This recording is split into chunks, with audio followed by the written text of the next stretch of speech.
नमस्कार दोस्तों, जय हिंद। कैसे हो आप सब? आई होप आप सभी अच्छे होंगे और आपकी आने वाली एसएससी सीजीएल की तैयारी भी अच्छी चल रही होगी।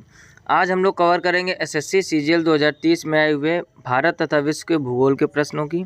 जैसा कि हमने आपसे वादा किया था कि धीरे धीरे करके हर एक सब्जेक्ट के आपको प्रीवियस ईयर क्वेश्चन प्रोवाइड कराए जाएंगे।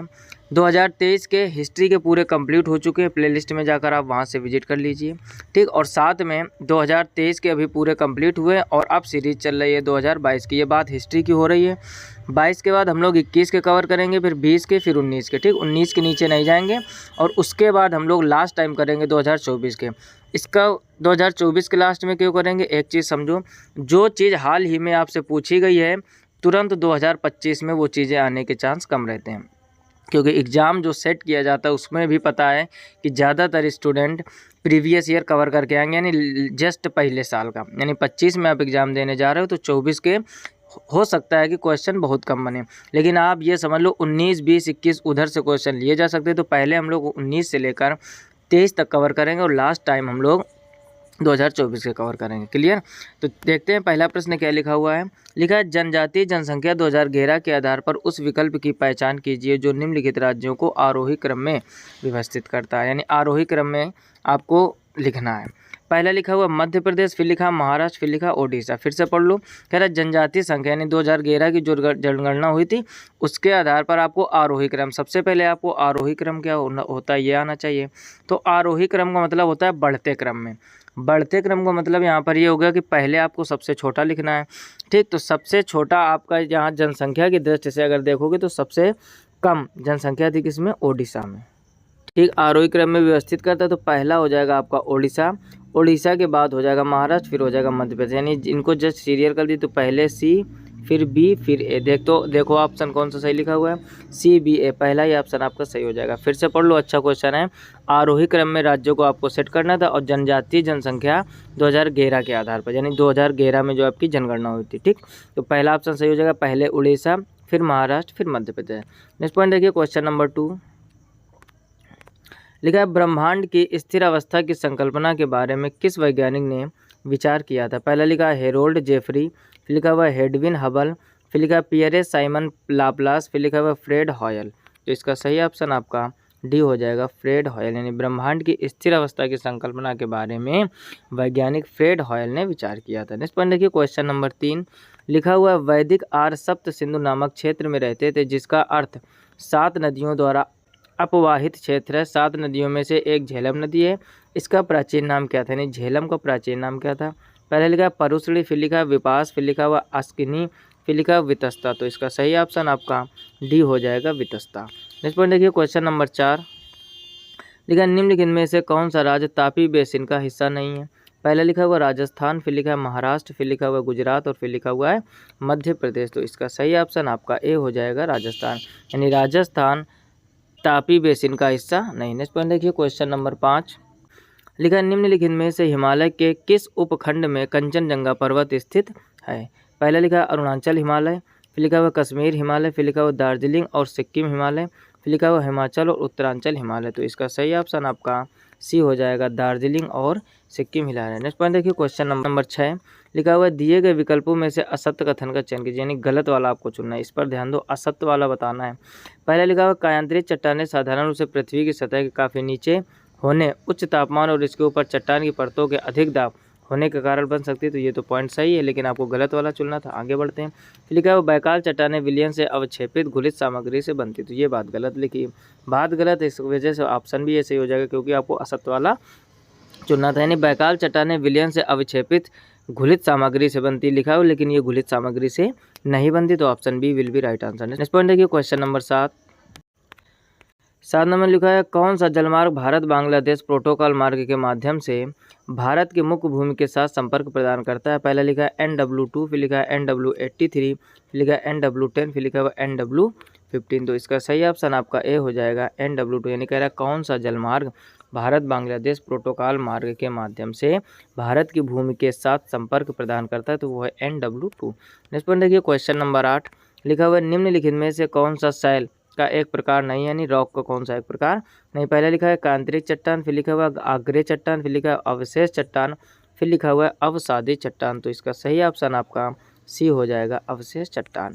नेक्स्ट पॉइंट देखिए क्वेश्चन नंबर 9 लिखा हुआ भारत की 2001-2011 जनगणना के दौरान राज्यों के निम्नलिखित में से किस समूह में बहुत अधिक जनसंख्या वृद्धि दर दर्ज की गई। पहला लिखा है बिहार, हरियाणा, मेघालय, या फिर मेघालय, अरुणाचल प्रदेश, बिहार, या फिर बिहार, राजस्थान और सिक्किम, या फिर पश्चिम बंगाल, मेघालय और बिहार। तो इसका सही ऑप्शन आपका बी हो जाएगा मेघालय, अरुणाचल प्रदेश और बिहार। नेक्स्ट पॉइंट देखिए क्वेश्चन नंबर 10 लिखा हुआ 3014 मीटर ऊंची जपफू पर्वत श्रेणी किस राज्य में स्थित है। पहला लिखा हुआ मेघालय, फिर लिखा हुआ नागालैंड, फिर लिखा हुआ असम और फिर लिखा अरुणाचल प्रदेश। सही ऑप्शन आपका बी हो जाएगा नागालैंड। देखो कभी क्वेश्चन आपसे पूछेगा कि जपफू पर्वत श्रेणी किस राज्य में, तो नागालैंड में, कभी इसकी अलग से ऊंचाई भी आपसे पूछ सकता है। तो ये 3014 मीटर, ठीक। यहाँ पर 2 क्वेश्चन 2 पॉइंट हमारे तैयार हो गए। अगर आपसे पूछे जपफू पर्वत श्रेणी की ऊंचाई कितनी, तो 3014 मीटर, या फिर ये कहाँ पर स्थित है, तो ये नागालैंड में। इस पर देखिए क्वेश्चन नंबर 11 लिखा सरदार सरोवर परियोजना में शामिल राज्यों के समूह की पहचान करें। पहला लिखा हुआ गुजरात, राजस्थान, कर्नाटक और तेलंगाना, फिर लिखा हुआ गुजरात, पंजाब, हरियाणा, राजस्थान, फिर लिखा हुआ महाराष्ट्र, मध्य प्रदेश, गुजरात और राजस्थान, फिर लिखा महाराष्ट्र, मध्य प्रदेश, छत्तीसगढ़ और झारखंड। तो इसका सही ऑप्शन आपका सी हो जाएगा महाराष्ट्र, मध्य प्रदेश, गुजरात और राजस्थान। इस पर देखिए क्वेश्चन नंबर 12 लिखा हुआ है स्तंभों का मिलान करें। आपको सही स्तंभ का मिलान करना है। पहले इधर राज्य इधर पहाड़ी, यानी कौन से राज्य में कौन सी पहाड़ी हैं। देखो पहला लिखा हुआ केरल, और इधर देखोगे लिखा है अन्नामलाई पहाड़ियाँ, गारो पहाड़ियाँ, लुसाई पहाड़ियाँ। तो ध्यान से समझो केरल में कौन सी पहाड़ियाँ आपकी, तो केरल में आपकी सामने बिल्कुल सही मैच कर जाएगा, अन्नामलाई पहाड़ियाँ हैं। फिर दूसरा देखो लिखा है मेघालय, मेघालय कहाँ है आपकी, तो मेघालय में आपको गारो पहाड़ियाँ, ये भी सही लिखा। और मिजोरम तीसरा तो ऑटोमेटिक हो जाएगा, यानी एकदम सीरियल से आपको मिला देना है। केरल में अन्नामलाई पहाड़ियाँ हैं, मेघालय में गारो पहाड़ियाँ हैं, मिजोरम में लुसाई पहाड़ियाँ हैं। तो पहले का ए, दूसरे का बी, तीसरे का सी, तो पहला तो गलत हो जाएगा ए बी सी, तो बी ऑप्शन एकदम सही हो जाएगा। पहले का ए यानी अन्नामलाई पहाड़ियाँ, मेघालय में गारो पहाड़ियाँ और मिजोरम में लुसाई पहाड़ियाँ। इस पर देखिए क्वेश्चन नंबर 13 लिखा सतलुज और खालिस्तान नदियों के बीच स्थित हिमालय के भाग को कुमाऊं हिमालय के नाम से जाना जाता है। पहला लिखा हुआ तीस्ता, फिर लिखा हुआ काली, फिर लिखा हुआ सिंधु और फिर लिखा हुआ है ब्रह्मपुत्र। तो इसका सही ऑप्शन आपका बी हो जाएगा काली, यानी सतलुज और काली नदियों के बीच स्थित हिमालय के भाग को कुमाऊं हिमालय के नाम से जाना जाता है। इस पर देखिए क्वेश्चन नंबर 14 लिखा हुआ सेल की सहायक कंपनी की एक पहचान कीजिए जो कोलकाता आसनसोल रेलवे लाइन के किनारे स्थित है। पहला लिखा हुआ Indian iron and steel company, फिर लिखा हुआ Tata iron and steel company, फिर लिखा हुआ ESL स्टील लिमिटेड, फिर लिखा हुआ Jindal steel and power limited. तो इसका सही ऑप्शन आपका ए हो जाएगा Indian iron and steel company. इस पर देखिए क्वेश्चन नंबर 15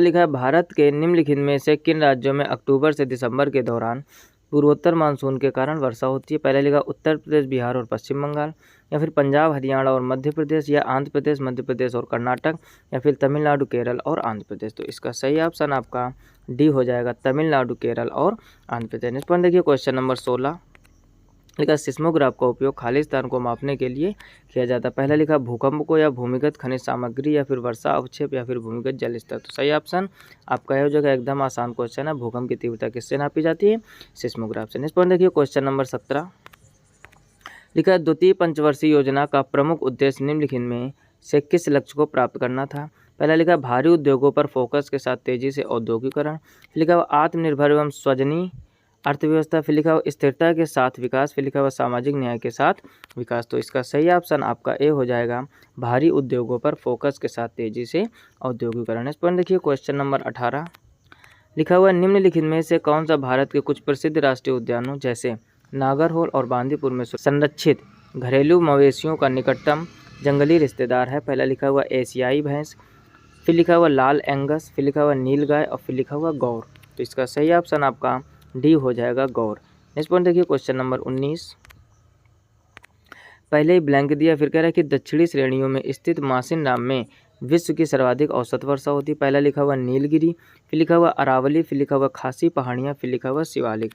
तो इसका सही ऑप्शन आपका सी हो जाएगा खासी पहाड़ियाँ, यानी खासी पहाड़ियाँ की दक्षिणी श्रेणियों में स्थित मौसिन नाम में विश्व की सर्वाधिक औसत वर्षा होती है। नेक्स्ट पॉइंट देखिए क्वेश्चन नंबर 20 लिखा हुआ छत्तीसगढ़ की बैलाडीला पर्वत श्रेणी निम्नलिखित में से किस खनिज के लिए प्रसिद्ध है। पहला लिखा हुआ बॉक्साइट के लिए, या फिर कोयला के लिए, या फिर तांबा के लिए या फिर लौह अयस्क के लिए। तो इसका सही ऑप्शन आपका डी हो जाएगा लौह अयस्क, यानी छत्तीसगढ़ की बैलाडीला पर्वत श्रेणी लौह अयस्क के खनिज के लिए प्रसिद्ध है। नेक्स्ट पॉइंट देखिए क्वेश्चन नंबर 21 लिखा हुआ हरित क्रांति से जुड़े महत्वपूर्ण संस्थानों में से एक भारतीय कृषि अनुसंधान संस्थान है, यह कहाँ स्थित है। पहला लिखा हुआ मुंबई, फिर लिखा हुआ पटना, फिर लिखा नई दिल्ली और फिर लिखा हुआ लुधियाना। तो इसका सही ऑप्शन आपका सी हो जाएगा नई दिल्ली। नेक्स्ट पॉइंट देखिए क्वेश्चन नंबर 22 कह रहा है नदियों का कौन सा समूह प्रायद्वीपीय अपवाह तंत्र का भाग है। पहला लिखा गंगा और यमुना, फिर लिखा हुआ महानदी और गोदावरी, फिर लिखा हुआ दामोदर और शारदा, फिर लिखा हुआ गंडक और घाघरा। तो इसका सही ऑप्शन आपका बी हो जाएगा महानदी और गोदावरी। नेक्स्ट पॉइंट देखिए क्वेश्चन नंबर 23 लिखा है निम्नलिखित में से किस हिल स्टेशन में सर्दियों में हिमपात नहीं होता है। पहला लिखा ऊटी, फिर लिखा नैनीताल, फिर लिखा हुआ शिमला और फिर लिखा हुआ है श्रीनगर। तो इसका सही ऑप्शन आपका ए हो जाएगा ऊटी। नेक्स्ट पॉइंट देखिए क्वेश्चन नंबर 24। क्वेश्चन नंबर 24 में लिखा 2011 की जनगणना के अनुसार भारत में बाल लिंगानुपात कितना है। पहला लिखा प्रति 1000 बालकों पर 911 महिलाएं, फिर लिखा प्रति 1000 बालकों पर 814 बालिकाएं, फिर लिखा प्रति 1000 बालकों पर 941 बालिकाएं, फिर लिखा हुआ प्रति 1000 बालकों पर 914 बालिकाएं। तो इसका सही ऑप्शन आपका सी हो जाएगा प्रति 1000 बालकों पर 941 बालिकाएं। नेक्स्ट पॉइंट देखिए क्वेश्चन नंबर 25 लिखा निम्नलिखित में से भारत के काली मिट्टी क्षेत्र की पहचान कीजिए। पहला लिखा उत्तरी मैदान, फिर लिखा तटीय मैदान, फिर लिखा डेक्कन ट्रैप, फिर लिखा हुआ हिमालयी क्षेत्र। तो इसका सही ऑप्शन आपका सी हो जाएगा डेक्कन ट्रैप। तो यहाँ तक हम लोगों ने पूरे 25 क्वेश्चन कवर कर लिए एसएससी सीजीएल 2023 में आए हुए। ये सीरीज ऐसे ही चलती रहेगी। भारत तथा विश्व के भूगोल की हिस्ट्री के काफ़ी क्वेश्चन कवर हो चुके हैं। एसएससी सीजीएल हिस्ट्री के नाम से प्लेलिस्ट जो बनी हुई है वो जाकर आप विजिट कीजिए और साथ में आप कमेंट करके कमेंट बॉक्स में बताइए कि बायोलॉजी के पहले करवाए जाए या फिर इकोनॉमिक्स की किस सब्जेक्ट में आपको ज़्यादा प्रॉब्लम रहती है, तो पहले हम उसी के प्रोवाइड कराएंगे। ठीक, आपके लिए हम ऐसे ही मेहनत करते रहेंगे, बस आप प्यार और सपोर्ट बनाए रखिए। वीडियो को लाइक नहीं किया अभी तक तो लाइक कर दीजिए। चैनल पर पहली बार आए हो तो सामने आप लिखा देख रहे हो कि सब्सक्राइब अवश्य कर लीजिए। साथ ही साथ अपने दोस्तों में जितना हो सके उतना शेयर कीजिए। आपकी शेयरिंग, लाइक और कमेंट से हमें मोटिवेशन मिलता है और हम आपके लिए ऐसे ही मेहनत करते रहेंगे। फिलहाल में इस वीडियो में इतना ही, मिलते हैं इस वीडियो में। तब तक अपना ख्याल रखिए, अच्छे से पढ़ाई कीजिए। तब तक के लिए जय हिंद।